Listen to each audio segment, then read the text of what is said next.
In 79 AD, Pompeii was a thriving Roman city beneath Mount Vesuvius.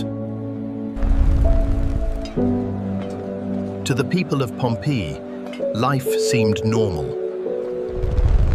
Then, Mount Vesuvius erupted. But beneath the city, danger was awakening. A deadly rain of ash covered the city. Within moments, panic spread through the city.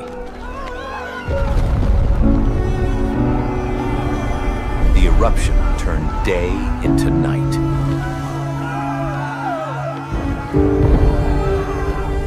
Thousands tried desperately to escape.